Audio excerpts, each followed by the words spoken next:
Good morning and welcome back to the podcast. I'm Sandy Warner with Warner Realty Group, and this is our weekly podcast that we talk with experts in the area about purchasing properties in Rhode Island, southeastern Massachusetts, Connecticut, and what it's like when you're purchasing in a coastal area like this. And today I'm very happy to bring a new speaker on the podcast. This is Christopher McNally, who is also with Thayer Regan, who I need to give a huge shout out and a big thank you to all the attorneys at Thayer Regan and Thayer for the endless amounts of time and advice and thoughtful answers that they keep giving us on this podcast and helping us become better stewards of our area, better realtors by learning more about our craft. And today, more aware of the coastal issues that come into play when you're purchasing in areas like this. So please join me in welcoming Chris McNally. Chris, do you like Christopher or Chris? I'm pretty flexible on that, Sandy. So either one is easier, whichever. I'll respond to both. All right, fantastic. Chris is he's been living in Newport for about the last 10, 12 years. He's a graduate of the local St. George's Academy. He's got a degree in marine biology, I believe. He's a sailor, and he practices a lot of admiralty law and understanding of how coastal resources work and how that might tie into real estate. So join me as I ask Chris some questions about things that we need to keep in mind when we are guiding our clients, or if you are a client, when you are looking at coastal property. So Chris, my first question to you is, why is there a general overarching idea of why we care that properties are encroaching on either the coast or the salt marshes or tidal or any of those? Why does that matter? Sure, that's a fantastic question, Sandy, and thank you for the very warm welcome. So in general terms, the concern of properties, whether commercial or residential, encroaching on coastal features or wetlands, whichever they may be, has to do with really a sort of a preservation and stewardship of the natural resource. Here in Rhode Island and in parts of Massachusetts, we have an incredibly dynamic coastline. And there are vulnerabilities that are built into that. The buffer between the land and the sea actually falls into the jurisdiction in Rhode Island of the Coastal Resources Management Council. And they've established basically a 200-foot buffer zone from a coastal feature inland. And the reason for that is so that the dynamic nature of a shoreline can continue to function the way it's supposed to. It filters, it knocks down wave energy, it reduces the pollutants entering rivers, bays, and estuaries, basically trying to prevent us creating or eliminating that natural buffer zone so that the system can function the way it's supposed to. I think one of the biggest things that I talk about with my clients, and I love all of those, but not everyone is as green-hearted. Sure. And I think the big takeaway for anybody who's looking at purchasing coastal property is having a buffer zone decreases wave power, absorbs, it dissipates energy of waves coming in. It also, if you're planted correctly and you see sand dunes and you see tall sea grasses, those absorb a lot of water, which help you keep water out of your basement. So Yeah. these are great reasons for you to consider, or for you to have some understanding or patience with why we do some of these things. So Chris, if I'm working with a client, or if one of these agents is working with a client, what I think is a kind of interesting feature about Rhode Island is, given our geography and the amount of coastline, we really don't have a lot of beachfront or directly waterfront property, given our geography, given that we have so much cliff and that kind of thing.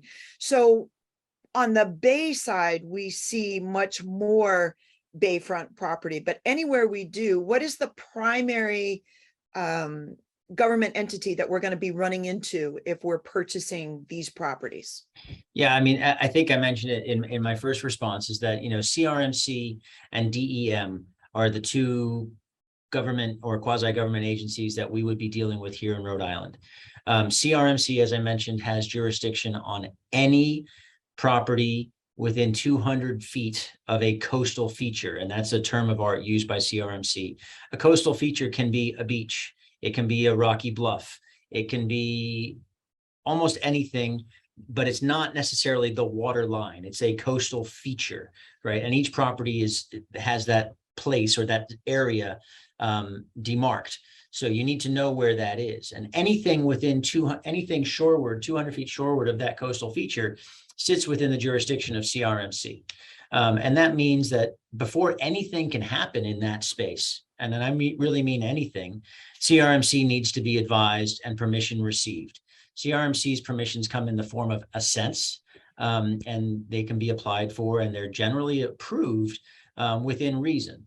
And when I'm talking about anything, we're talking about trimming trees to preserve your view shed, if you will, putting a path down to the water, any sort of structures that might go in there, removal of trees, any of those considerations, any of those activities need to have the blessing of CRMC before the action is taken. They have the authority and the ability to issue a cease and desist and a notice of violation, and they also have the authority and the ability to fine the property owner for ongoing violations. So it's something that any property owner or somebody considering buying a coastal property needs to be aware of. They're a wonderful organization to work with if you are open and forthright with them. Obviously you want to stay on the right side of the equation. Now, DEM is another agency that has jurisdiction over more related to the freshwater side of things. So if you are a riparian landowner near rivers or freshwater wetlands, then DEM has jurisdiction of those. And that includes areas away from a coastal feature. So say you have wetlands or marshes on your property, before you can do any work that's encroaching upon those, the DEM needs to be notified. And the rationales are similar. The idea is to allow the systems, the natural systems, to function the way they're supposed to. We need wetlands to filter rainwater runoff so that the water that eventually finds its way into the bay, into our drinking supply, and into the ocean have an opportunity to be filtered by the natural systems.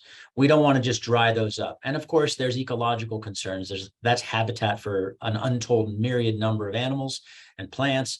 And so that needs to be preserved for the sake of preserving. And obviously there can be some push and pull between what a property owner wants to be able to do with their parcel and what is allowed to be done with their parcel.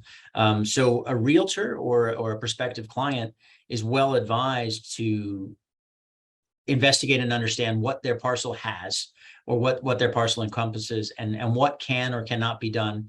And if something needs or wants to be done, what's the process for getting permission to do it? So while they may appear to be somewhat in conflict, the system exists to allow both to work in harmony, but it usually involves some sort of compromise. What are some of the common, I would say the one I hear the most is people trying to cut down trees. Sure. Yeah, I mean, there's no question if you're buying a coastal property, you want to be able to see the water. All right. That's, we all want that waterfront view. And it depends on, every parcel is unique. Some may have a huge waterfront view. Some may only have it if you crane your neck from the second floor and you look really hard to the left, you can see it. And if a tree grows into that, you may say, hey, wait a minute, I'm losing my view. If that tree sits within a 200-foot buffer zone, you can't just go ahead and call the tree service to take it down, because at some point CRMC is likely to take note that that tree in the buffer zone was altered. So people want to have that, if you own or are contemplating buying an oceanfront or waterfront property that literally abuts the coastal feature, it's wonderful to envision a nice rolling lawn down to the water, and you can sit there and have your picnic and all the rest of it. Unfortunately, that oftentimes conflicts with what's supposed to be there. We see there's numerous properties in Rhode Island that have that. Many of them, though, are grandfathered in, sort of pre-existing CRMC's, what's the word I'm looking for? Well, pre-existing CRMC. And so as long as those properties are preserved in that style, they're allowed to remain that way. But if it's already wooded or overgrown, then that grandfathering falls away, and it has to be allowed to restore to a natural state. So that can sometimes catch people unaware. If your neighbor has a lawn all the way down, why can't I? Well, you have to understand the history of the property, and realize how long has something been in a certain condition, whether it was recently altered or not. So not every parcel is the same. That's the beauty of real estate, right? Each property is unique. Are there ever time that DEM and CRMC would both have purview over a property you were looking at? Absolutely. Every parcel is unique, at the risk of being redundant, but you could very, very possibly find a property that has a coastal feature, which, triggers the CRMC jurisdiction in that 200-foot swath. And you may also have freshwater wetlands or a stream or something that flows through your property that would give DEM jurisdiction over the property. Additionally, if, depending on where the property is, if there's a septic system on the property, DEM has jurisdiction on that for on-site wastewater treatment systems. So many properties, coastal or not, will have some DEM jurisdiction based upon having a septic system. And the rationale goes back to what I said in the first two answers. It has to do with how we manage our wastewater and preserve drinking supply and all the things that have to do with fresh water, and the systems that support it. So yeah, you could absolutely have a property that has both DEM and CRMC jurisdiction. And then, let's not forget that there's municipal zoning codes that are implied as well. So there can be many layers of, I would say, bureaucracy that you have to understand if you're looking to make any changes to a particular parcel. How would you describe, I think sometimes when we're explaining this to clients or newer agents, is it necessary or is it advisable to hire an attorney if you're looking at a property and you want to just understand the CRMC impact or the DEM impact? Or is this the type of agency you could make a phone call to and they're helpful to you? That's a tricky question, Sandy. I think it's always a good idea to get counsel involved. Both agencies are wonderful, and I have really good relationships with many of the people on the other end of the telephone. But you can do, through an attorney or a well-informed broker, you can do research on the project without necessarily without raising unnecessary scrutiny on a property. So, you can track, or I can find a way to look at all the previous assents or requests for permission to do things that were either approved or denied for certain reasons. And understanding that history of the property can really inform your buyer's decision or a landowner's decision as to what might be a viable project. And say you want to put in a guest house, right? Just assuming that all the zoning stuff is legit and it's permissible where the property is located. Has somebody asked for that before and been shot down 4 or 5 times, or has it never been requested? That's important to understand, because if you do proceed to put an assent forward, has it been requested before? And is it just here we go again? Or is it a novel first time request for this use on this property? So that's important to know. But I'll couch that in that, CRMC and DEM are very helpful resources. They don't always have that reputation. Sometimes people see them as the opposition. But when handled properly, I think, or approached properly, handle's the wrong word. When approached properly, they are there to assist and try and find a way for these potentially opposing uses of our resources, find a way to make them coexist. And ultimately, it's about protecting the property as well as the coastal resource.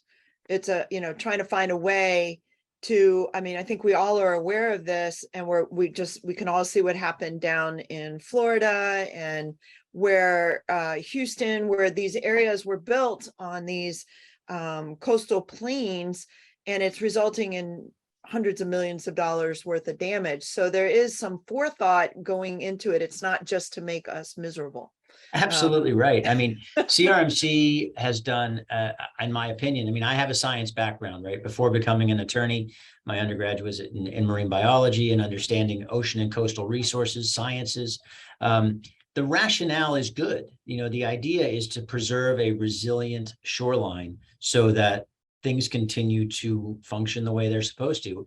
The rub is that a dynamic shoreline is supposed to move and change and be able to respond and rebound from an event, whatever that event is, a hurricane or whatever, a massive rainstorm, whatever the case might be. If we make it rigid or armor the coastline in such a way that it's no longer dynamic, it becomes static, that may be great for that particular property owner, but there are downstream and upstream ramifications of that that really make the situation worse somewhere else. I mean, you're literally kicking the problem next door or down the street. So it's really critical that we understand the rationale, and it helps, you know, when you're told that, no, you can't do something, understanding why, it makes it a little bit more palatable. Now, from a buyer's perspective, hopefully you know the answer or have an understanding of what that answer might be before you make the purchase. That's obviously happy client, knowing, okay, well, if I buy here, I will be able to do X, but not Y. And that's where hiring, you know, counsel can to advise you relative to what may be a viable permission or what was most likely not going to be permissible on a particular lot. And this is a really good point, I think, for agents. I think if you're going to be working in coastal Rhode Island, anywhere, and I think anywhere in Rhode Island, really, or anywhere, because there's always water features. I mean, unless we're, you know, I don't know, Arizona, which we are not. I think you as a realtor can enhance your skill set, can add another, you know, arrow to your tool pack by understanding what properties should be subject to an inquiry from you to the listing agent if you're not the listing agent, or to your seller if you are listing that property, or maybe a phone call to CRMC or an attorney. How can you head off some of these questions in advance? It should not decrease the value of your property that you're dealing with, but it should inform how you list that property. You should be, don't dodge these issues. Don't say, oh my God, it's got wetlands and they're going to have to do all of this. Get out in front of that information. You know, maybe you as an agent could talk to an attorney in advance, depending on which party you are representing. And Chris, if I was going to list a property that was coastal, is that like US land records that I could find CRMC, or you could talk to the owner and say, hey, have you ever had any approvals or assents?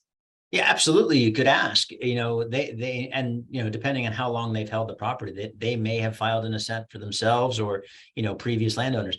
But there is a database available online through CRMC where you can look up by property and see, you know, the assent history. You can do that. Now, it may not make a whole lot of sense to the person reading it unless they understand CRMC and the Red Book, which is the book that sort of dictates what's permissible in a certain area. And I will say that CRMC is an active entity and that they keep creating these special area management plans. You know, like the west side of Aquidneck Island has its own SAMP. It's called a special area management plan that's specific to that section. So it's going to have a different set of regulations than, say, the Sakonnet side. And so it's not one size fits all. It does require an understanding of what regulations are applicable in a certain place.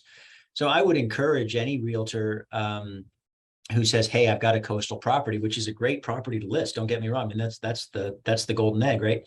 To understand. And the best way to do that would be to have a conversation with me or another attorney who's well-versed in the things of the CRMC. And then, you know, with a little bit of digging, it's a bit like doing your title search, right? You always want to know what's happening with a particular parcel. Just like you want to know, you know, how old is the roof? You want to know whether or not you're allowed to do X, or, you know, knowledge is important. So in order to do the job of the realtor to educate the potential buyer, the broker has to have that information. And if you don't know it, come and ask, and we'll figure a way to get it sorted out. Fantastic. Chris, is there any question about purchasing coastal properties just on a very high level that I didn't ask you that you think I should have? Something you wish agents knew? No, I think you covered it pretty nicely, Sandy, that is, don't shy away from the question. Don't be scared off by a unique, quirky feature on a particular property. But do ask the right questions of the right people. Come and talk to me and, ask the question. Happy to go grab a cup of coffee and knock an idea around and say, oh yeah, you better look into that one. That could be an issue, or not. But we're here. Adam's here. Mark's here. We do a lot of this stuff. Most of the environmental stuff at Sarah Regan Thayer lands on my desk, which I'm happy for. And happy to talk about it anytime. But ask the questions early, and ask them of the right people. So Chris, on that note, if an agent watching this or a client watching this, someone who is thinking about buying coastal property, how would they get in touch with you? What is the best phone number and email to reach you at? Sure, that's easy. Our phone number is 401-849-3040. That'll get you right to the Sarah Regan and Thayer office. Or you can email me directly at cmcnally, CMCNALLY, at srt-law.com. Fantastic. Chris, thank you so much for taking your time out today to answer these questions for us. And I think we may, if we get any feedback on it, we might ask you back and do like a deeper dive on something. I'd be thrilled to do that for you, Sandy. I mean, this is a pretty technical subject, and today's conversation was, at the, whatever metaphor you like, to the 10,000 foot view. But if we want to get down into the nitty gritty of it on particular questions, happy to do a follow up with you. That'd be great. Fantastic. I appreciate your time today. I look forward to talking with you again soon. If you are new to watching the Warner Realty Group podcast, give us a thumbs up if you thought this was good content. Go ahead and hit that subscribe button so you can see future videos that we put out, and hit the bell. You'll get notified anytime anything new comes on. I'm Sandy Warner with Warner Realty Group. That was Chris McNally with Sarah Regan and Thayer, giving us a high-level view of how to work with coastal properties. And that's all I have to say. That was a terrible finish, but we hope to see you soon.